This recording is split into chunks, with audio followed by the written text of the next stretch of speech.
Kodawari. Kodawari is a difficult concept to translate into English for many reasons, but partially because it covers so much conceptual ground, as many Japanese philosophical and aesthetic concepts tend to do. In this context, I want to focus on Kodawari as obsession, determination, a fastidious and unrelenting attention to detail in relation to one's work, or, in this case, a hobby or passion. As far as I can remember, Japanese culture in general, and anime in particular, has been a big part of my life. I grew up on Toonami and the anime of Adult Swim, totally immersed in the utterly unique experience of that medium they exposed me to. It is safe to say, after all the counted and uncounted hours I have spent with it, I well and truly love anime. However, the way in which I enjoy it doesn't just stop at watching it, or even maintaining a list of all the shows I've watched ranked on a 1 to 10 scale. In order to truly appreciate what I've seen, I have since taken to fully reviewing every anime I've ever watched. I approach this with an obsessive analysis paid to even the most unremarkable works that I humbly feel is best described by that term, Kodawari. I truly hope that the best efforts I have put into this list relate my thoughts and estimations well, as whether good or bad, an honest accounting is what I believe every title deserves. So, this April Fool's, I've decided to give you a glimpse of this immense, years-long project that will likely continue and evolve so long as I'm able to build upon and hopefully improve it. This sample will consist of the 10 lowest and 10 highest rated anime that I have ever seen at the time of this writing. But before we get into things, I have to go over my rating system. 10. A transcendent masterpiece. Exceedingly few get this score, as the difference between a 9 and a 10 is some elusive, unknowable quality that is almost like magic. 9. An incredible experience. Those that attain this score not only nail every creative aspect, but are also anime that will stay with you for the rest of your life. 8. A great anime by all accounts. A lot of work and/or love was obviously put in, and it shows, though certain minor art or story decisions hold it back from being a 9. 7. Decidedly better than average. These anime meet all the basic standards for enjoyment, but something still sets them apart, be it in story or some audiovisual aspect. 6. Imperfect, but still worth watching. Something is keeping this otherwise good anime from what it could be, like lackluster art, weird plot, or inconsistency between episodes. 5. The bare minimum, and the great filter.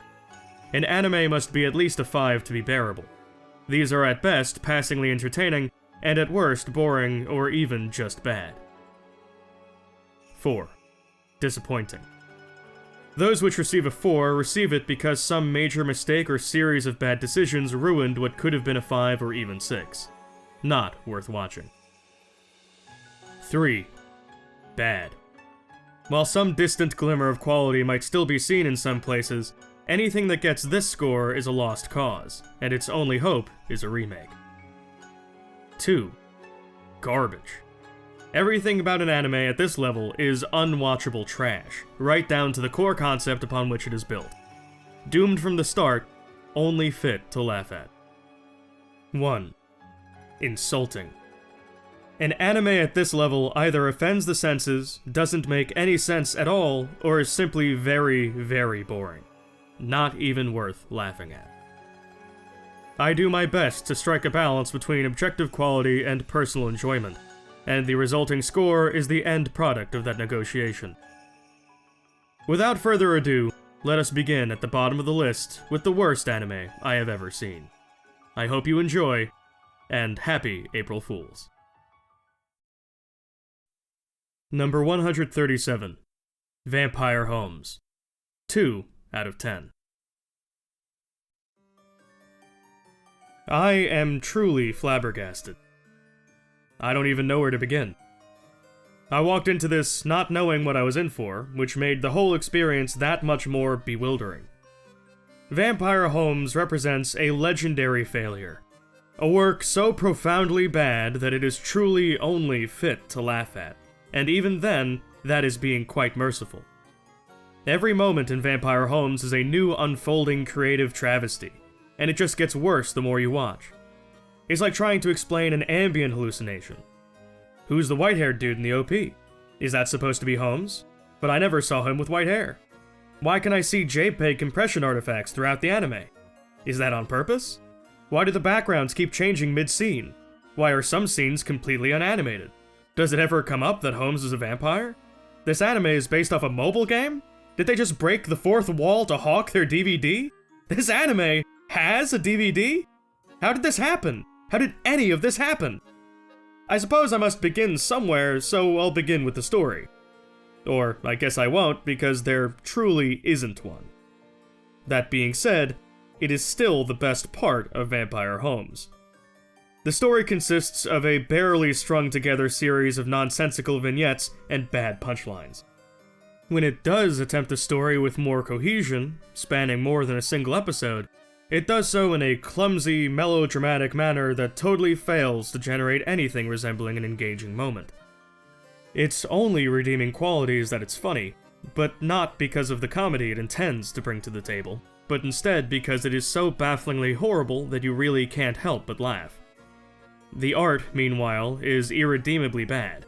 Shoddy animation which often completely stops altogether, garbage, uninspired character design, frequent lapses between different animation styles and levels of relative quality.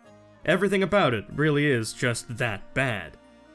The characters are somehow even worse, feeling simultaneously flat and unbearable. Holmes is a characteristic deadbeat who is pretentious and refuses to ever work, abusing Watson at every opportunity, while Watson is a whiny, annoying springboard for Holmes and his ridiculous antics. Overall, Vampire Holmes is one of the worst anime I have ever seen, by far. The final nail in its coffin is that, at least with some other bottom-the-barrel shows, the effort put in is at least genuine. Not so with Vampire Holmes.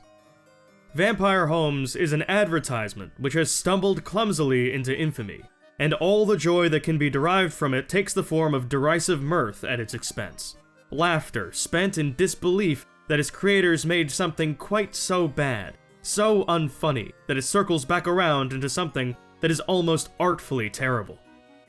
I can't, in good conscience, recommend Vampire Holmes on the merits of its ironic enjoyment alone, but for better or worse, it has made itself a part of anime history. And if you have the stomach for train wrecks, or perhaps a morbid curiosity for the worst of the worst, why not really plunge the depths? Number 136. Urda. 2 out of 10. I am speechless. How do more people not know about this dumpster fire? It's easily one of the worst anime I have ever seen, somehow failing on every front. Though, paradoxically, I had so much more fun watching it than many of the anime immediately above it on my list, because it is hilarious. There are moments of totally unaware comedy gold that I'll be thinking about for the rest of my life, and that is, in and of itself, an incredible feat. Beginning with the story, it is ridiculous from the start. An astronaut from 2112 is flung back into the past to 1943 Germany, where cartoonish Nazis attempt to track down her spaceship, while a scrappy team of busty anime women do everything in their power to stop them. I'm not exaggerating. It is every bit as campy and off the wall as it sounds. This isn't even to mention the bargain bin tropes used dozens of times in 30 minutes, or the time travel twists, or the snarky sidekick. However, the shoddy story is nothing compared to the art that Urda puts forward. This anime, released in 2002, makes the bold decision of making a 100% CG anime. I don't think I even have to say more than that, but I will because it's funny. Nothing, not a single thing looks good in this anime, even for 2002. There are no discernible facial expressions. The characters move in stiff and unmoving ways. The fight scenes only consist of their arms flailing wildly in different directions. The physics are totally nonsensical. The lighting is garbage and the backgrounds look straight out of a PS1 game.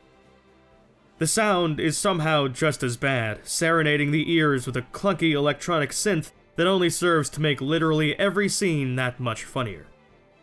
This is compounded by the voice acting being even worse, sounding like they recruited from and recorded on a porn set. This garbage bag is tied off with a neat bow by the characters, who are so ridiculous and paper-thin that you can't help but laugh.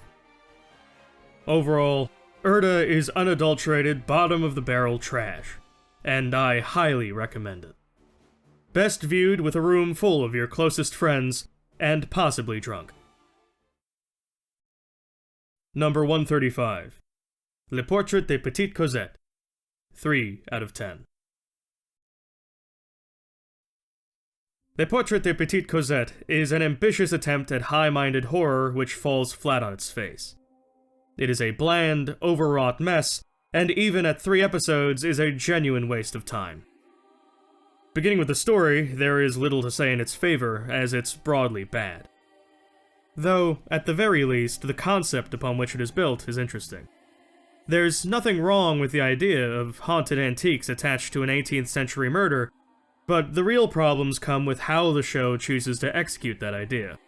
The twists, if you can call them that, can be seen from a mile away, and the main story upon which the plot relies is so barren and anemic that all the various fever dream sequences that this show subjects you to serve no other purpose than to pad for time. This lazy approach to storytelling is a major factor in what makes Le Portrait de Petite Cossette disorienting, pretentious drivel. The other major accomplice in this regard is the art. Beginning with the good, the backgrounds are detailed and colorful, same with the wild fight sequences, though it would be more apt to describe them as torture sequences. Moving on to the bad, there are a multitude of sins to cover. A great deal of shots, including the aforementioned torture sequences, are frequently and shamelessly reused. Every character, with little exception, is ugly as sin, especially the protagonist, if he even deserves that title. Also, they all suffer from what I term the dreaded mask, where emotion is not properly displayed or animated on character faces when it absolutely should be, resulting in a jarring, mask-like emotionlessness. Disorienting animation choices are also ubiquitous, with flashing colors, static, and often nauseating shot composition coming together in the hopes of distracting the viewer from how mediocre this show is. The sound is, oddly enough, this show's strongest point by a mile. The voice acting and sounds of life are perfectly serviceable, but it is the music that truly stands out as a lone credit in this garbage heap.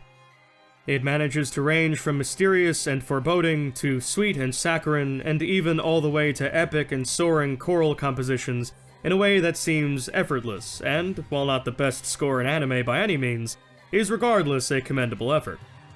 Though, this is not nearly enough to save Le Portrait de Petite Cossette from its fate.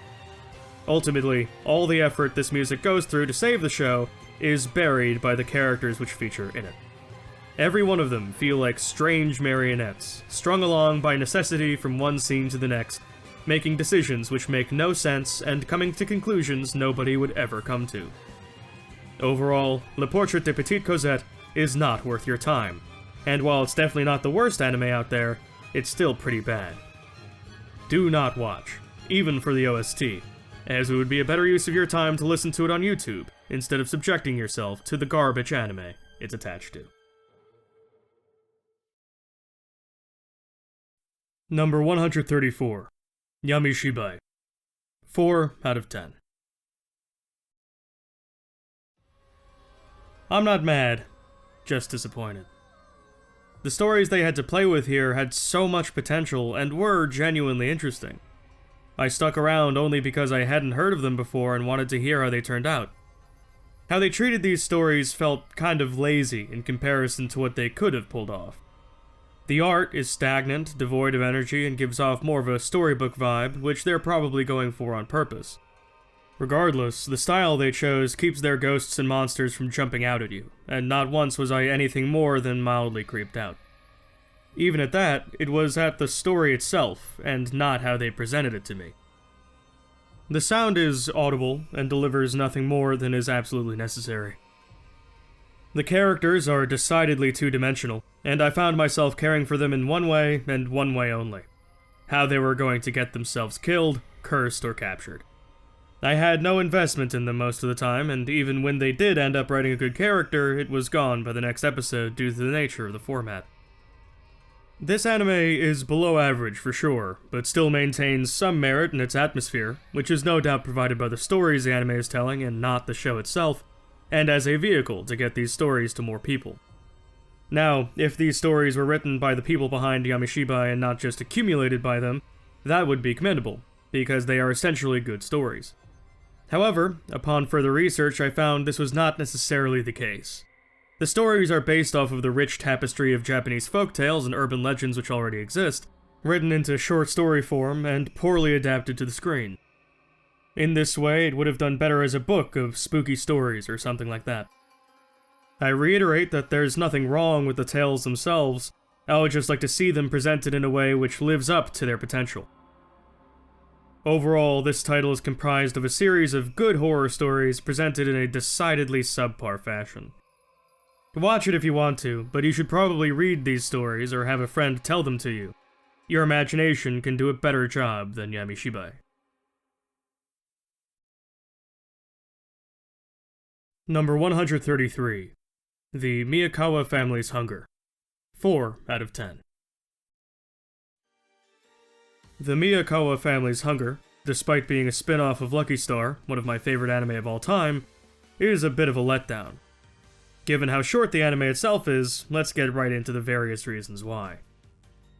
First, the story is set up with these sisters living together, the older sister taking care of the younger one, though she is such an uninhibited otaku that her younger sister is often on the brink of starvation.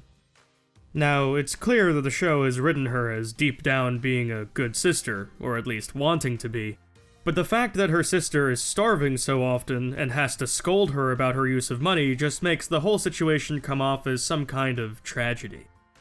I get it's supposed to be funny, but it just isn't. I think there actually were ways to make it funny too, which makes this anime all the more unsatisfying. The art's good though, measuring up to the same quality as Lucky Star with those same excellent watercolor backgrounds. The sound is also of a similar quality, so no complaints there either.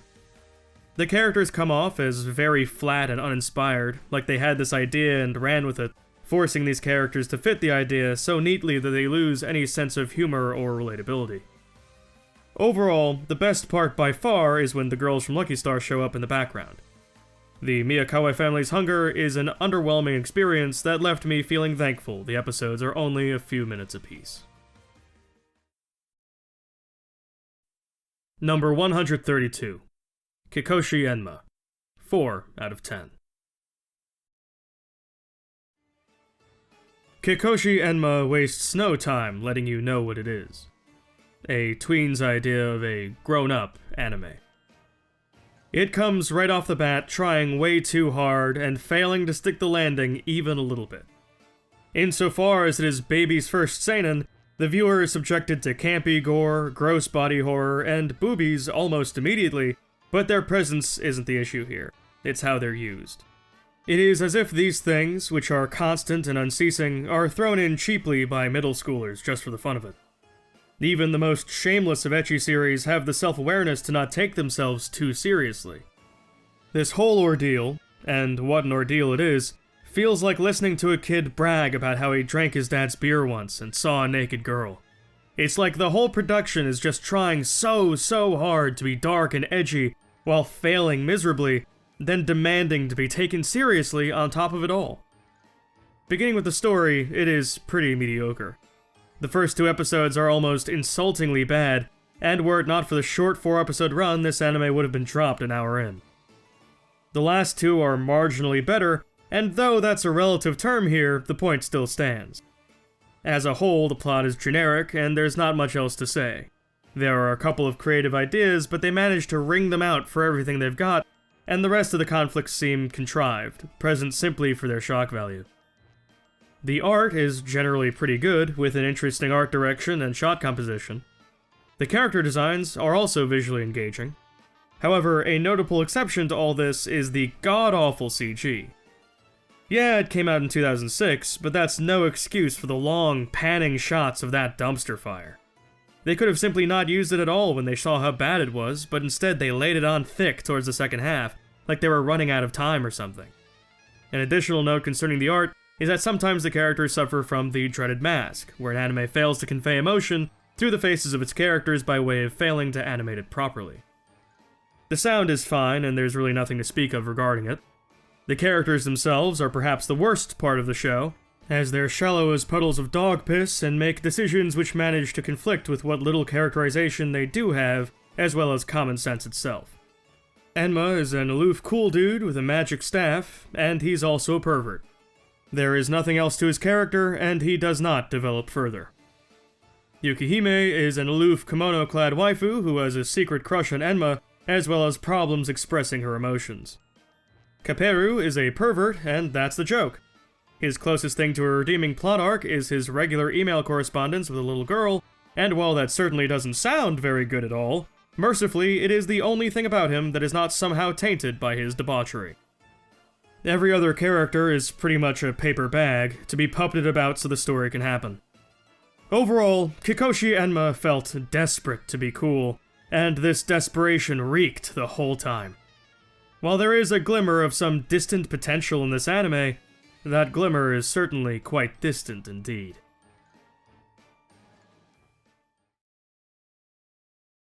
Number 131. Keitai Shoujo. 4 out of 10.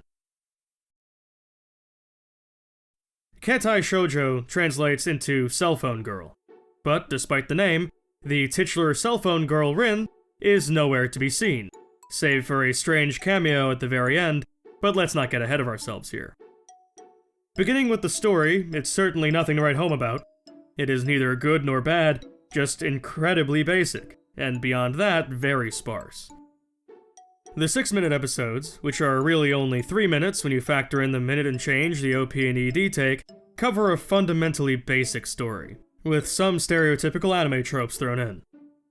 It follows a group of friends and acquaintances in high school who are connected by their phones, which are supposed to be a central theme around which the show defines itself.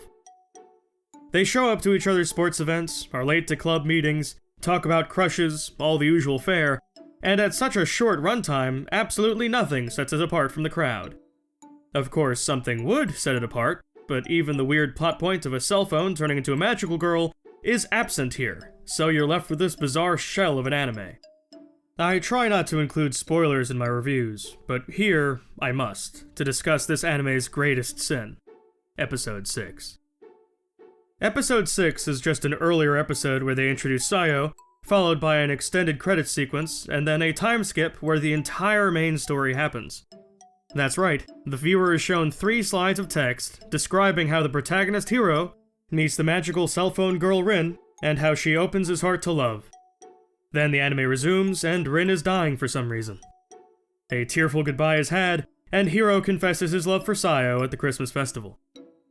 I was stunned. Why would they give us 5.5 episodes of prologue, only to skip the entire main arc and plop the audience down at the last 2 minutes of the show? Why they decided to even bother making this thing is beyond me. Even for its intended purpose as supplementary promotional material for a visual novel, it feels hollow and woefully incomplete. There's really nothing else to say about this profoundly underwhelming anime. The art is standard 2006 stuff with competent character design, the sound is perfectly serviceable, the characters are fine, but that damn story structure is what I'm hung up on. Everything about this anime blends into the crowd, save for the bizarre decision to reduce the bulk of the story to 3 text slides at the very end. Do not bother with this incomplete, unremarkable garbage. Number 130. Suki Desu Suzuki-kun. 4 out of 10. I've heard it said that anime is often just an advertisement for the media it's adapting, be that a manga, light novel, or visual novel. I don't agree with that take all that much, but Suki Desu Suzuki-kun takes this phenomenon to the next level. While you can tell there's something there, at the very least a passable romance plot, the execution of this anime is simply just terrible. From what I can tell, the manga itself isn't bad at all, and even has somewhat of a beloved status among its fans, so it's not what's being adapted that's the problem, it's the adaptation itself. It is choppy, confused, and generally feels very, very cheap. The only excuse I can see for this being played anywhere is at a store which is selling the manga. and even that might hurt sales. Beginning with the story, the audience is presented with little snippets and vignettes in the first episode which establish the main cast, featuring a truly bizarre meta-commentary by the characters in their own scenes before and after they play. The second episode is an even more bizarre vignette featuring a delusional premise and fight scene with the world's most embarrassing gang of high schoolers who accost our protagonists. It is all handled very poorly and feels like a soulless advertisement for the manga. The art is broadly terrible, with awkward, stiff animation, atrocious CG, and even horrendous, low-quality scans of the manga itself. The only halfway redeeming aspect is the character design, but that credit should go to the manga, not this empty husk of an anime. The sound just barely meets all standards of quality, with sound effects and a soundtrack which feel corporate and artificial, though the OP in the second episode is pretty catchy. The characters are the strongest part of this anime, but once again, this credit should go to the manga. In the anime itself, they are weird, stiff caricatures of full characters, featuring bizarre dialogue and overreactions which don't often make much sense at all. At the very least, their archetypes have been conveyed, which I suppose is the least you could ask from an ad. Of the cast, Hoshino and Shinobu are perhaps the least terrible. Overall, Suki Desu Suzuki-kun shouldn't exist. It is an insult to the source material, a manga I am not even vaguely familiar with at the time of this review. It's just obvious that's the case because of how bad it is. It's almost like they tricked the mangaka into giving this the green light or something. It feels like a tax write-off, a scam. In any case, it's clear the people behind this anime didn't really care about how the finished product would turn out, and that is abundantly clear from start to finish in its mercifully brief run. Number 129. Mameshiba. 5 out of 10.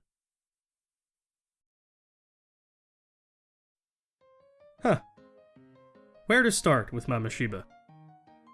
It's certainly a unique little experience. Much can be gleaned from its title alone, which roughly translates to beanie dogs or little bean dogs. What you see here really is what you get, and is an experience I'd liken to a fever dream more than anything else. Beginning with the strongest aspect of Mameshiba, the story, this anime, if you can even call it that, consists of a smattering of astonishingly brief vignettes, less than a minute each, where someone interacts with food that has beans or bean-like things in it like peanuts or pistachios, when they notice one of these morsels moves or makes a noise. Upon further inspection, they discover the Mameshiba has revealed itself, bestowing some bizarre trivia that goes on to either ruin their day, their appetite, their concentration, or their composure. This formula is not only the tentpole of the show, but is all the show is. There is nothing else about it. Without this formula, the show wouldn't exist. It is the strongest aspect for that reason alone, but it also manages to be genuinely funny in its absurdism. Beyond the story, nothing else about Mameshiba is really notable. The art is shoddy and amateurish, though the designs of the titular Mameshiba are pretty cute. The sound meets all basic standards of quality, doing only as much as it absolutely has to. Though there are some musical moments which prove pretty catchy. The characters are essentially non-existent in their substance, and I wouldn't expect them to be anything else in a title this fleeting, so I'd even venture to call it a wise decision. In lieu of favorite characters, I'll state my favorite of the beanie dogs, those being the Edamame bean and red bean, mainly for their silly natures and particularly comedic interactions with their humans, the businessman and detective respectively. Overall, there's not really much else to say about this weird little anime. It's a bizarre and vanishingly brief moment, but not a forgettable one by any means. Number 128. Zashiki-Warashi no Tatami-chan. 5 out of 10. Zashiki-Warashi no Tatami-chan is an inoffensive gag comedy that doesn't really stand out in any particular way. There's not much in the way of story besides the setup of a spirit moving to Tokyo and interacting with other monsters, which is followed by various bite-sized misadventures as she acclimates to the city. Most of the time it's passingly funny, even getting the occasional laugh, but some of the jokes are easily lost in a Western audience. The art is colorful and lends itself well to a lighthearted comedic atmosphere. Though, despite a couple of detailed loops, the overall animation is nothing more than what is strictly necessary to call itself animation. The sound meets the basic standards of quality, featuring bright and cartoonish voice acting and sound effects, with the sounds of life being almost entirely absent. Like the rest of the show, the characters are simple, and exist solely for the purpose of bouncing jokes off of. Overall, there's not much to this anime, and while it's not really that bad, it's not really that good either. Now, with the bottom 10 out of the way, we move on to my top 10 anime. Number 10. Hellsing Ultimate. 8 out of 10. The best word to describe Hellsing Ultimate is extreme. It is extremely violent, extremely cool, and extremely well made. It manages to be dark but not superficially edgy, aesthetically unique but not ugly, and complicated but not nonsensical. It strikes this paradoxical balance, all while pushing to the very extremes in every area it can. A rare feat. In short, it is a monumental title in anime for a reason. Beginning with the story, we are presented with an ironclad tale which treads the well-worn steps of the vampire genre, with an impossibly powerful anti-hero protagonist and secretive organizations which work in the shadows, while bringing a fresh spark of originality to the table, like the rich array of factions and specific systems of magical occult guidelines. With each episode being quite so long, it's an impressive feat that it manages to fill up all that time in interesting ways, instead of just overstuffing each episode with endless dialogue. Though, the dialogue is quite good, with a natural yet stylized feel that adds a lot of fire to the show, and keeps its darker dialogue from feeling too amateurish. As for the storyline itself, I think that the suspenseful lead-up and crescendo of the show, which occurs around episodes 5 and 6, can be called an actual masterpiece. Every step on the road up to that point builds just enough tension, and establishes the world in just the right way to continually raise the stakes, and when that time finally arrives, it is exquisite in its thematic execution, duly capturing a cornucopia of emotions ranging from enthralled amazement to utter horror. However, after this point, while the story is still great, it isn't quite masterful. It almost feels as though it loses the thread and tries to recapture that inimitable moment for the rest of the show. It is from this impulse where certain other problems arise, specifically how a few scenes after this cross over from raw brutality into gratuitous excess, some in terms of cheap shock value, and other in terms of cool moments which don't really match the tone of the rest of the show. That being said, episodes 7 through 10 are still quite good, despite their shortcomings. The art is, by a close margin, the strongest aspect of Hellsing Ultimate. It is dark, rich, and saturated throughout, making for an experience which is defiantly smooth, yet suitable for the depiction of apocalyptic levels of gore. Its characteristic use of thick line work and vibrant color allow it to stand out, unmistakable at a glance, as a creature all its own. The maverick character designs stand out in all their fine detail, as they are richly animated from moment to moment, making the art of battle truly artful, and often blurring the lines between man and monster. The sound makes excellent company for the art, with an effortlessly cool OST that is worthy of awards all its own, soaring from subdued smooth jazz to operatic chorales, wreathed by sounds of life which are full and visceral, the crunching of bone and the tearing of flesh as agonizingly detailed as the fluttering of a cape or quiet footsteps along a marble floor. In addition to this, Hellsing Ultimate is also one of the few anime for which I believe the dub is decidedly superior. Given that it takes place in the UK and the VAs are so well cast, it'd be hard to argue otherwise. Down to the subtlest accents, this is the archetypal example of a truly great dub. The characters are engaging, filling the show with life and vigor, but it is important to note that this show is story-driven, and the characters feel like they're being moved by the story, rather than them moving the story themselves. This isn't a flaw, but it does limit the depth that certain characters are able to achieve. That's why Alucard and Alexander Anderson are my favorite characters in the cast. Of everyone, I feel like their rivalry gives them depth, and their respective backstories serve to make them two of the most complete personalities in the anime. Overall, Hellsing Ultimate is, like its vampiric protagonist, immortal. As soon as it hit the scene in 2006, it permanently raised the bar for action, horror, occult, and vampire anime, changing the standards of every genre it overlapped with forever, setting a new benchmark of quality for others to achieve. Definitely watch this, especially if it's around Halloween. Not only will you be treated to an incredible experience, but you will also gain a greater appreciation for one of the touchstones of anime history. Number 9. Death Parade. 8 out of 10. Death Parade is an absolute powerhouse of emotion and beauty. All the threads that make this anime what it is, from its inimitable aesthetic sense to its deep dive into the human condition, come together to make a beautiful tapestry which stands out as something truly special. To begin with the story, it is predicated upon one of the strongest and most clear-minded story concepts I have ever seen in anime. Perhaps that's because it was based on a short film, but my point stands.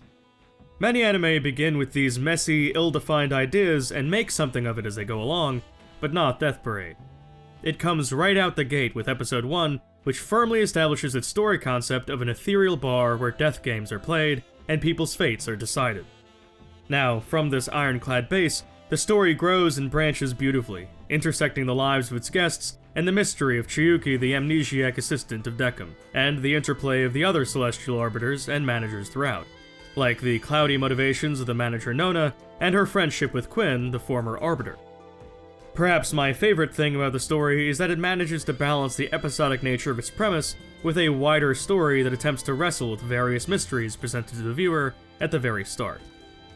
I loved that for the first half of the show, there was a regular clip of new pairs of people coming in, having to play new games with their various life stories and tragedies slowly being unraveled throughout the episode, coming to a final conclusion each time. It is riveting to try and figure out what exactly happened to them, and attempting to figure out what exactly their judgment is going to be, if they're going to be reincarnated or sent to the void. I absolutely loved the story, all the way from the rich world building down to the minutiae of any given pair, drawn together to the quindecim by fate. I did have a couple of issues, however. The most major one had to do with the third rule of the Arbiters, which was that Arbiters cannot feel emotion, for they are merely puppets. Which is obviously untrue from the very start. Every Arbiter and Manager, even Decim, shows some kind of emotion from episode 1, so I don't even really know why they decided to include Rule 3 in the show at all, since it literally never applies, not even once. Maybe it has to do with specifically human emotion, and the emotions we see the Arbiters display are a facsimile of human emotion. I don't know. All I know is that it feels like an oversight. However, what's impressive here is that the good of the story is so good that I am able to overlook these issues without much effort. The art receives similar praise from me. Every scene is breathtaking, and every shot that makes up this anime comes together in a way that is downright intoxicating. The world design achieves a seamless fusion of classy, smooth, jazzy Western bar aesthetics and mystical, contemplative, spiritual Eastern Buddhist aesthetics, and it makes for an aesthetic completely unique unto itself. Nowhere else have I seen intricately carved dark wood, smart suits, stained glass, and Baroque architecture merge with Zen gardens, no theater masks, samsara tapestries, and mandalas, and produce a functioning art direction that doesn't look like conflicting garbage. I have seen this attempted, but only here have I seen it succeed, and succeed so well, which is what makes the art my favorite part of Death Parade. The character designs, too, are visually engaging, and everyone is so unique that it's effortless to tell them apart, even the various souls who pass through Quindecim for judgment. Even the way the characters move through their immaculately constructed world is nearly flawless. All the way down to the most minute emotions on the faces of the characters, the art for this anime is in a league of its own. I only ever saw some minor issues in episodes 1 and 6, where some odd choices are made in regards to facial expressions, but even then they are quickly rectified. The sound, meanwhile, is perfect. The opening song is catchy as hell, and the dub is so high quality that it ranks among the few anime I've seen where I actually prefer the dub. The raw emotion comes through with every line, and comes through as a flawless match to what's happening on screen every single time. Even with my favorite dubs, I could spot at least a couple of mistakes or slip-ups, but not here. When it comes to the sound of Death Parade, everything from the soaring, exciting, and emotional score down to the smallest sounds of life like clinking glasses or footsteps on the marble floor, make for a world which is dynamic, believable, and lived in. Finally, the characters are incredible. Everyone from our main cast of emotionally complex individuals, down to the guests and even the people they see in their memories, are richly written characters with their own motivations, stories, and relatable struggles. The characterization in Death Parade is a masterwork, and other anime should take note, no matter their genre. I was invested in every single one of these characters, and that made their trials and struggles all the more arresting. Overall, Death Parade is a work of art in which I was engaged from start to finish, and I simply cannot recommend it enough. Number 8. Ruin Explorers, Fam and Ihrie. 9 out of 10. Listen to me. The fact an anime like this can exist in total obscurity is proof that there are priceless treasures lying in wait for anyone who dares to go looking. The overwhelming catalog of anime is like a vast and teeming ocean, and as new seasons add yet more to this unfathomable magnitude, some treasures are bound to go unnoticed, and perhaps be lost forever. Ruin Explorers, Fam and Ihrie is one such treasure. Indeed, with a clumsy name and under 9,000 members on my anime list, chances are that I probably would have never known of its existence were it not for finding it on an interest stack. It was short and seemed fun, so I filed it away for when I had some time to kill. Then, from the very moment the intro ended, I was met with nothing short of a masterpiece. Over the course of these 4 episodes, I would be taken along for an epic journey that would give me chills. With every flawless scene, with every perfect note, I scoured for mistakes and waited for it to slip, but my prying efforts were met with quality upon quality upon quality. It left me speechless. It is imperative that I impress upon whoever hears this review the sheer excellence that awaits them. Beginning with the story, we are presented with a classic kind of tale, filled with magic and monsters and a lost kingdom, but it's what it does with this story that is so impressive. Namely, it manages to be both adventurously grand and shockingly efficient.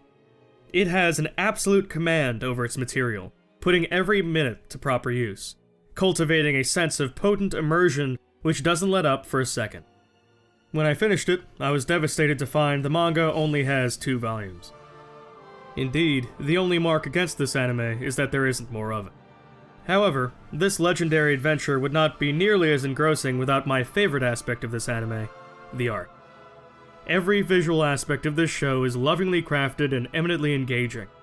The world is colorful and detailed and alive, the background characters are fully realized and animated in their own right, the main cast boasts striking and visionary character designs, and the animation is smooth as butter, bringing epic fight scenes to life while breathing a kind of deep, abiding tranquility to scenes of peace. Everything has this sense of presence and scale. It feels like you could go on forever in one direction or the other, and then keep going. To reiterate my point about scale, nothing is beyond the reach of this anime. The minute detailing on coinage, the rivets and straps in a suit of armor, the wear and tear on leather and stone, all the way up to colossal architecture, vast ranges of natural beauty, threatening skies and raging oceans, nothing is too big or too small for this art direction to handle, and envelop it all in this unified sense of style. There's even this dedication to choreography which grabs the viewer. When someone is fighting off a group of dungeon constructs, or when an evil wizard glories in his wickedness, or even when friends talk around a campfire, it feels different, almost like they're moving more like real people. Exceedingly few anime manage to look this good outside of major movie releases, and even when compared to them, this is one of the best looking anime I have ever seen. The sound is another contributing factor to this masterpiece, standing on its own as this operatic theatrical score. Similar to the art, it has this same sense of presence and scale, and nothing is quite beyond it. From the quiet serenade of a nighttime scene, a jaunty theme of a voyage by sea, the pitched strings of a life or death struggle, and finally the triumphant brass of a trial overcome with a mind for the next one in store, this isn't just an OST, this is a score. Masterfully composed down to the final note. You will get chills. Everything else about the sound design steps up to the plate as well, with impassioned voice acting and fully realized sounds of life that make the world feel real and lived in. Then, of course, there are the characters. On their own, they meet the standards of quality for their day, mostly embodying skillful executions of well-worn archetypes, like the tomboy, catgirl, and blustering B-list thief duo. But they deviate from these archetypes without you noticing, until the next thing you know, they've grown as people. In my opinion, what really vivifies them and makes them special is how the story handles them. It weaves the lives of its characters together with an artistry and authenticity which is rare to see, not just in anime, but any medium. It handles their human natures so carefully and plays them off each other at the perfect times, ensuring maximum impact and ultimately maximum investment. Overall, Ruin Explorer's Femme and Ihrie is one of the most underrated anime I have ever encountered, and as far as I'm concerned, you owe it to yourself to watch this, and then to keep looking through the decades of anime history for others like it.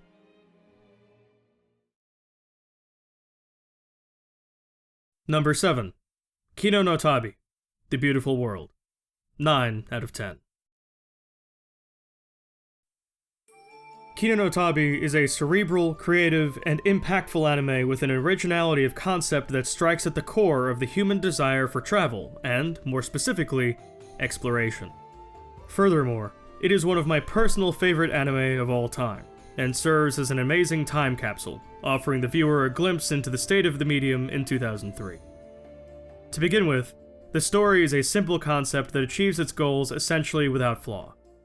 Kino and her talking motorcycle, or motorrad as they say in the anime, Hermes, go from country to country, episode to episode, experiencing microcosms of the human condition in all of its expressions, from the most wicked to the most timeless and lovely. It's sort of like a Monster of the Week setup, but for the sake of accuracy, it's more like a Society of the Week setup. I find this deeply satisfying and engaging, and would love to purchase an atlas or other compilation thereof in book form. It is much like Mushishi in this respect, with a laundry list of short story concepts that capture the imagination and execute their own self-contained arcs in expert fashion. Kino no Tabi, through mechanisms like these, boasts some of the strongest world-building in anime. Not only this, but it weaves in deeper meanings throughout if you know where to look for them, exploring philosophy, religion, and humanity itself by way of these self-contained visits. My only gripe here was the varying technological levels between countries which are sometimes portrayed as somewhat close to each other in the show, and I just couldn't reconcile how this technology didn't manage to proliferate over what amounted to trivial distances. I understand a variance between disconnected places, and indeed these societies are mechanisms by which larger lessons are conveyed, but you have some towns with hoverbikes, autonomous AI, and fully functional robots, which seems wholly out of place when most are dealing with a Victorian tech level at best. I'm willing to accept a range between medieval to early industrial, but the sheer advanced stage that only certain countries are at is something I couldn't easily reconcile with the world. Still, its impact on my enjoyment is minimal by the end of the day. The art and animation is, in a word, classic. That might be generous, but for an anime from 2003, I feel it's fair. The artistic direction of the show is incredibly strong on its own, and more than makes up for the mechanical execution, which is simply average for the time period, and I think it's rather nostalgic. Though reuse of shots, simplistic background characters, and the dreaded mask are all present throughout. The strongest visuals are in the cities and towns, which are better than in most anime I've ever seen. The architecture is deeply satisfying and conveys exactly what you need to know about most of the towns before you even really get to know them. It is clear an immense amount of love and thought and care went into the architectural design and cultural setting upon which these stories play out. This is not even to mention the written language and fashion sense present in almost every episode. Now, on this note, the art reaches its full potential in the 2007 movie For You, and if this level of animation was present in the whole anime, it would probably net the whole thing an even higher score. The sound design is good, and the sounds of life, like sheets rustling, guns clacking, and people walking, make the whole thing feel genuinely lived in, which is of the utmost importance for an exploration anime like this. The music is also compelling, emotionally weighty, and in some places haunting. The voice acting is strong, and while I hated Hermes' voice at the beginning, it eventually grew on me. The characterization here also meets all standards of quality. The often stoic Kino, while only having a certain range of expressions, serves as the perfect heroine for the world in which she finds herself. She is a mostly impartial yet principled observer, and in this way, the world she explores becomes the main character. She also has a compelling backstory, and it is very easy to get invested in her and Hermes as characters. Overall, Kino no Tabi is a masterpiece that tackles heavy concepts and delivers its content in a manner which is extremely palatable, limited only by the time in which it was created. Also, I have an important addendum. The 2017 reboot, Kino no Tabi, The Beautiful World, the animated series, is awful. It is a sin against its inspiration, stripped of the spirit and adventure that made the 2003 series so good. It feels sterilized, commercialized, and simplified in the worst ways, paired with trash CG, stifled storylines, and kneecapped characters. Just watch this one, and if you want more, watch the OVA, special, and movie. Number 6. Watamote. No matter how I look at it, it's you guys' fault I'm unpopular. 9 out of 10. I really like this anime. This was the anime that got me back into the whole world of it after a years-long hiatus. The story here is that after disconnecting from the medium sometime in middle school for some ridiculous social reasons, I stumbled upon a clip from Watamote while I was scrolling aimlessly on my phone. I thought it was pretty funny, so I found an anime site and just started watching. I was pulled in, and before I knew it, I'd watched the whole thing, sun rising outside, and I thought to myself, okay, so I love anime. I'm never going back. This was the moment which kicked off the extent and intensity of my current passion today. In a way, Watamote itself motivated me to return, since so many of Tomoko's problems come from the fact she's so worried about being liked, about what other people think about her. Watamote is hard to watch for some people, and life-changing for others, because it holds up a mirror to your insecurities. The Swiss psychoanalyst Carl Jung talked about coming to terms with, and ultimately incorporating all the aspects of our personality into a cohesive whole, in order to become a full person, even those parts we'd rather ignore. And I believe Watamote reminds the viewer of just what exactly that is for each of us. The story is a very simple slice-of-life setup. It talks about an awkward girl with few friends and no romantic experience, who is desperate to break out of her shell while also being terrified of what lies beyond it. This results in her constantly failing simple social interactions in a spectacular fashion, resulting in a fair dose of sympathy, comedy, and secondhand cringe. The art and sound are very on par with what one should expect from an anime, no more no less, though I will say it is very reminiscent of the 2010s in a warm and nostalgic kind of way. Tomoko's design is a stroke of genius, perfectly embodying her personality and conveying emotions and body language flawlessly, to the point that reaction images and profile pictures from the anime abound to this day. It is her character that really gives this show its power, and that's because she is the most relatable character I have yet come across in anime. That isn't to say that I think I'm like her, but rather that all her insecurities, all her shortcomings, all her fears and worries are familiar in some way, and I completely understand her position because they are a part of everybody to some extent. That makes something special and beautiful out of this anime. Not a single one of us will fail to recognize at least one of her many anxieties, and as a result, we will all want to protect her, to guide her and tell her it's going to be okay, because we're telling ourselves through her. She's a spectacular character. I definitely recommend this anime, especially if you're feeling down about yourself, anxious about society, or unsure about the future. Overall, a fun, cute, sometimes hard to watch slice-of-life anime that captures the spirit of how a slice-of-life anime is supposed to interact with its audience, and an anime which is colossally important to me, personally. Number 5. Gurren Lagann. 9 out of 10. Of course this anime deserves a good score. Who the hell do you think I am? Gurren Lagann is the very definition of a shonen anime, with giant robots, attacks with names, impossible odds, and anime titties. However much it fits the archetype, it also carries with it something valuable that not many shonen of its kind can offer. Substance. It offers real character development, real introspection, real issues that everyone faces or will face on some level in their life, and offers ways to deal with those human questions. For the audience it's reaching, it delivers some incredibly valuable ideals, while packaged in a ceaselessly entertaining fashion. But first, the story. The story setup is interesting, and splitting the show into two halves leaves the show with a wonderful opportunity for growth and story development.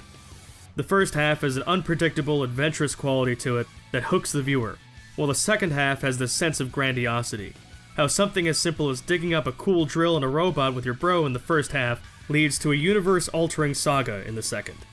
It's a great stage to set the rest of the show in, that's for sure. This is also apart from the ideals of the anime, which are spectacular and beneficial.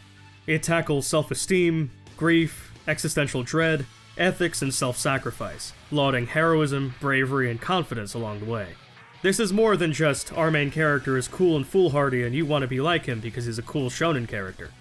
This is, look at how flawed these cool shonen characters are. Yet, through determination and honor and bravery, they are able to overcome odds that they would have been entirely unable to had they not believed in themselves. And therefore, you should believe in yourself too. Awesome, cool, and above all, fortifying. Not to mention that there is a merciless lack of plot armor in the show. The one big drawback is that the dialogue can get very long and rambling at times, which becomes more frequent as the show progresses. The art is fun and flashy, and kept me interested more with how the animation was utilized rather than the quality of the art itself. The creative character designs and energetic action kept me watching, and made up for some of its drawbacks. These drawbacks are the noticeable reuse of scenes in the first half, as well as occasional lack of facial mobility in the usually emotive characters, and a rather flat and immobile background in the first half. Still, it's enjoyable because it is used in such a creative way. The sound is particularly fun in this anime. The use of harmonica and rap, specifically Public Enemy's Fight the Power, was unexpected and gave this whole anime a feel that it was doing exactly what it wanted to do. It wanted to sound cool and manly, and it did so in a great way. Also, for whatever reason, the Aniplex intro was satisfying in a simple yet exquisite way. That might just be me, don't ask me why, it just does. The characters are, by far, my favorite part of this anime. There is real development and true sacrifices to be made to achieve such development. The way Simon goes from a timid boy to a fully realized man, the way that Yoko has to grapple with the continued loss of men she loves, and how every single character gets what I felt to be a not only fair, but generous time in the spotlight. They all got character development. That is an astounding feat to pull off narratively, especially with a cast of so many primary, secondary, and supporting characters. If for nothing else, watch this show for its characterization alone. This is an anime to sit back and enjoy. Watch the intense fights and the story will unfold, bringing with it whatever ideals it has in store for you. Overall, Gurren Lagann is good old-fashioned, action-packed fun with a real, actual story to it that manages to overcome its structural limitations to become something memorable and important to the anime fans' repertoire.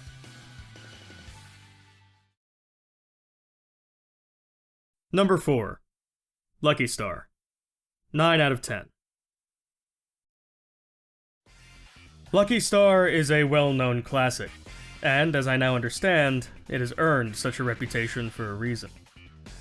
Now, I'm a fan of slice-of-life anime, so going in I was just expecting an especially funny slice of life. What I wasn't expecting was for this show to impact me the way it did. More than just being a funny slice of life, it is a hilarious and sometimes touching experience which explores themes of friendship, trust, grief, and the passage of time, all while remaining fast-paced and defiantly lighthearted. To begin with the story itself, while evidently quite simple, it lends itself as the perfect canvas to the nigh uncountable jokes, references, and comedic situations, not a single one of which missed its mark. The closest this show came to that was simply by making some outdated references, being made in 2007 and all. In truth, this isn't even a problem, as it only serves to make me nostalgic, and further endeared me to the show. At the time, these references were cutting edge, and tailor-made to the otaku audience they were aiming at, and what a bullseye it was. Anyway, the show is simultaneously an energetic, funny, and relatable slice of life with heavy otaku themes that you can just sit back and enjoy, while also putting together a shockingly poignant portrait of everyday life. It establishes and revisits certain subplots which gives the show a sense of dimensionality and even emotional depth that one rarely sees with this type of anime.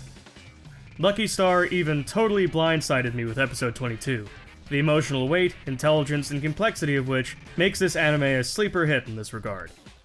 Indeed, it was that episode that really bumps the whole thing up to a 9 for me. Next, the art is 2007 in the most warm and wonderful way possible. Lucky Star looks the way anime did when I first started watching it, while also setting itself apart by way of its colorful, whimsical, and playful style. The animation itself is quick and seamless, all the movements come across on the screen very well, and is often utilized very creatively. The character designs are flawless, and the distinct looks of Konata, Tsukasa, Kagami, and Miyuki are perfect for each of them. This also extends to the wider secondary cast. I love every one of their designs, which never fail to be cute, fitting, or otherwise pleasing to the eye.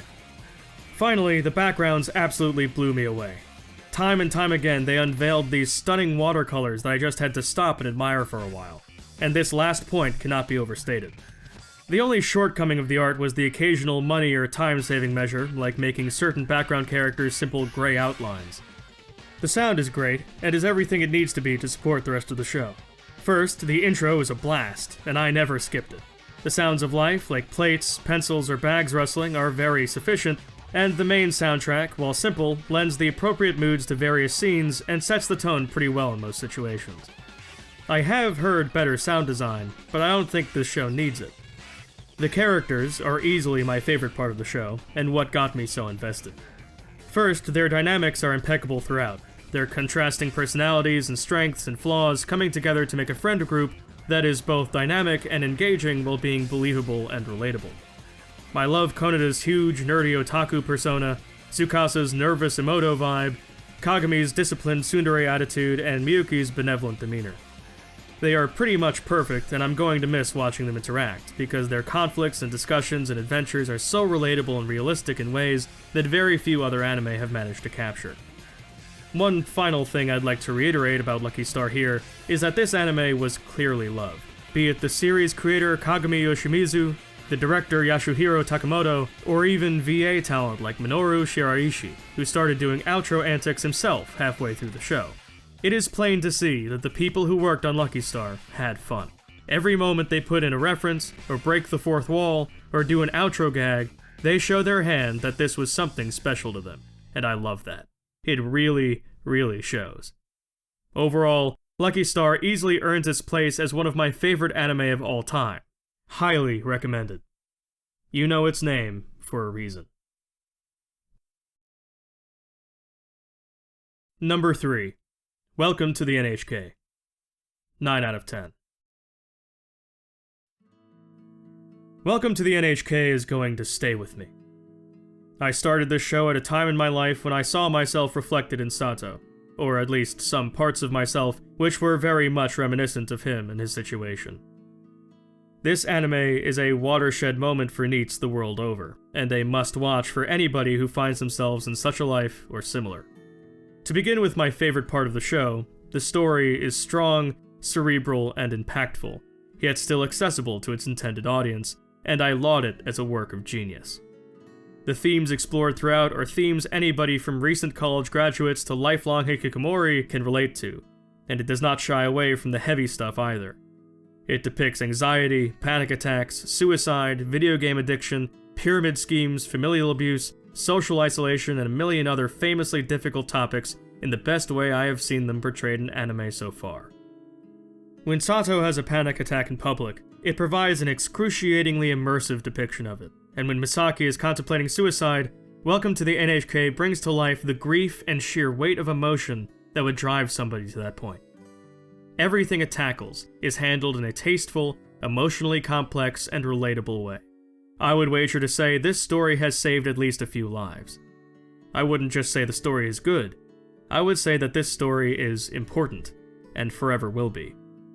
Still, even given all that, the story manages to maintain its humor, and the anime is overall an essentially funny one that elicits a lot of laughs. The art is fair, and even though the limitations of 2006 sometimes come across in ugly shots or warped perspectives, it is creatively used during emotional moments and molds itself into the perfect medium for the show to deliver its message.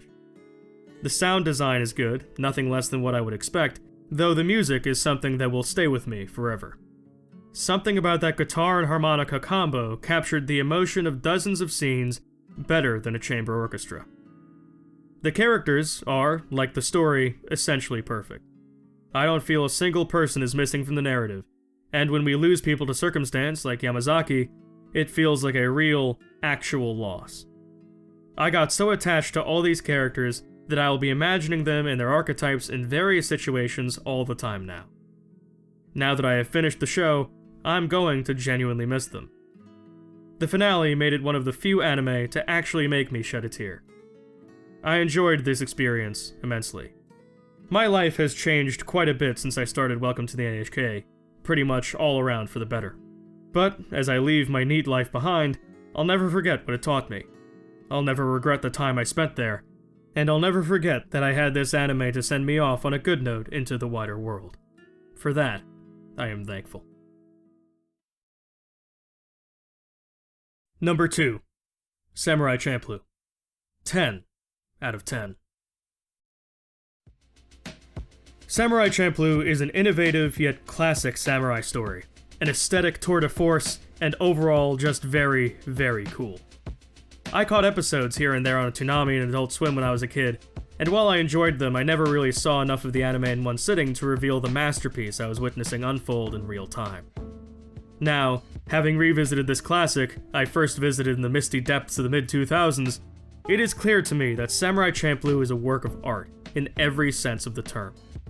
Just like good food has salt, fat, acid, heat, and balances them perfectly, this anime has action, humor, drama, plot progression, and holds them all in perfect balance, so they're able to stand on their own and complement each other at the same time. Any one of these aspects is good enough to set this show above most other anime, but the fact they are all this good is truly something special. Beginning with the story, it is simultaneously a classic story and one which innovates at every opportunity, as touched upon earlier. It is classic in that it touches upon all of the well-worn footholds that make up a samurai ronin adventure tale, and does so with the mastery that such classicism deserves, and immerses you in that sense of adventure, depth, and realism that classic tales are meant to. Meanwhile, it takes that masterfully constructed and timeless base and constructs upon it a series of unique modern offshoots and unusual pop culture inclusions which make Samurai Champloo what it is. I won't include any spoilers here, even though that would make this easier, so I'll just leave it at this. The juxtaposition of a classic story and innumerable creative flares pair extremely well, and even as Samurai Champloo plays very fast and loose with its concept of history, what is essentially the historical fantasy world it creates, is immaculate, and you will be spending time in that world while you daydream for a long while after you're done watching this anime.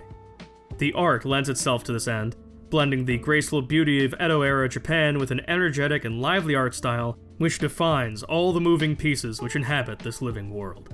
The passion which went into the art, from the immaculate backgrounds down to the seamless fight scenes, absolutely shows.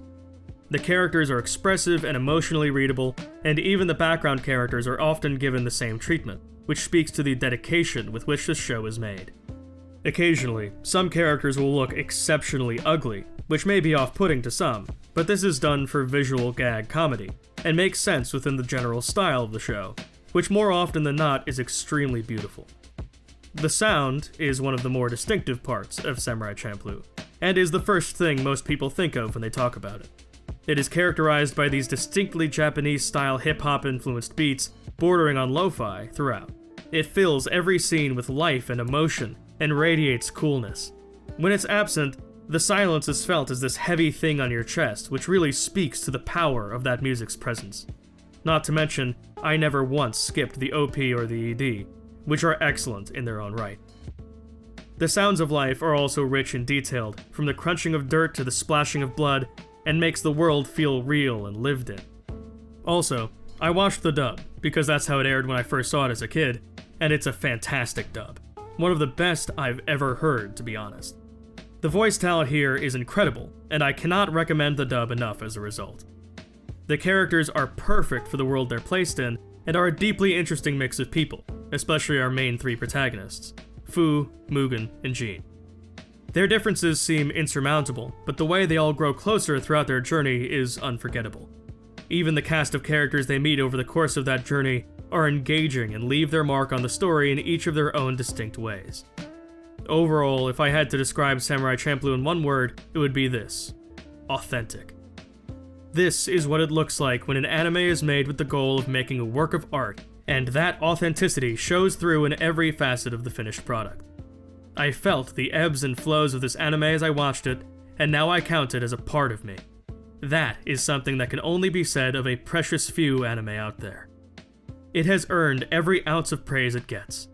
This show has heart, and whether you're watching it to relax or experience a masterpiece and pick apart the details, you can do both, and in either case, I would highly recommend the experience.